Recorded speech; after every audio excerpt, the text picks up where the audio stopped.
Neden bana sımsıkı sarıldın bugün? Söyle neden? Çünkü seni hala deliler gibi seviyorum Dil. Çok uğraştım seni unutmak için. Seni kalbimden, aklımdan, aldığım her nefesten silmek için. Ama yapamadım, beceremedim.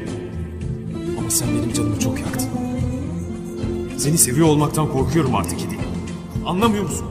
Sana seni sevdiğimi söylersem tekrar silahını kafama yaslayacaksın. Tekrar kalbimi yalanlarınla delik deşik edeceksin. Tekrar beni soğuk hapishane köşelerinde sensiz, gözlerinsiz, aşksız, sevgisiz bırakacaksın. Ben diyemedim, bir türlü canımı özleyemedim. Önleyemedim ama gittiğin o geceyi gururu yıkıp da gel diyemedim. Bak yine gözlerim parçalı bulut. İstersen kapa parçamı unut. Elimde neşter kesmeye hazırım. İçimde son kalan o parçanı bulut. Uyuştur aşkını derine ver.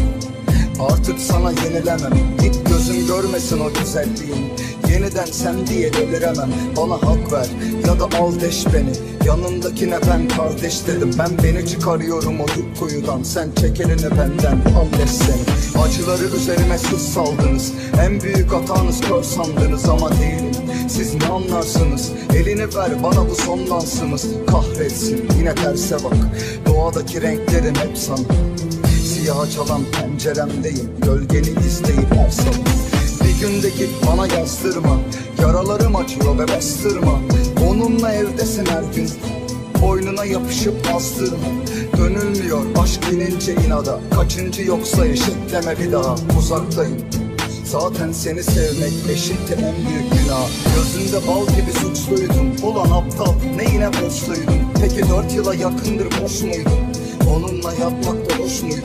Sessizliğimize yenildik anne. Sustuğuma bakma gözüm hep kan ver. Kendime biledim şu uğurda her gün. Aşkına sokayım ben hazırım hayra. Benim başta söydüşüm 3 ayda menden geçti şol. Dost doğru aytın sözleri. Kanımı sıvıdıp içtişim. Şu gün yine aydım yandık. İçimizi aydıma döktük. Menden 3 ayda taşlap giden. Sen ol 3 ayda menden değerli. Sözümün kazığını ayt yarın. Sen geçtin nami benim geçer. Ön taşlacağını biliptim. Düşümde seni görüptüm. Yöne kovuluk olur deyip içimde saklap geziptim. Şu gün bir zadi bildim senden yüreğimi iyidim. Başarsın denle dostum hiç kime ananma. Anandın demi yalmışım.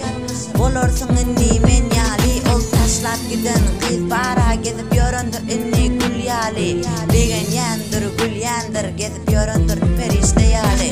Dostunu mi aydayın yadıdım şuna aydım yazmaktan. Vah yine şunu yatlap yatıp yine şunu yatlap durmaktan. Eni nametsen bar ediver ömürlük menden ruhsat sana. Birini söydün mü ömürlük söy menden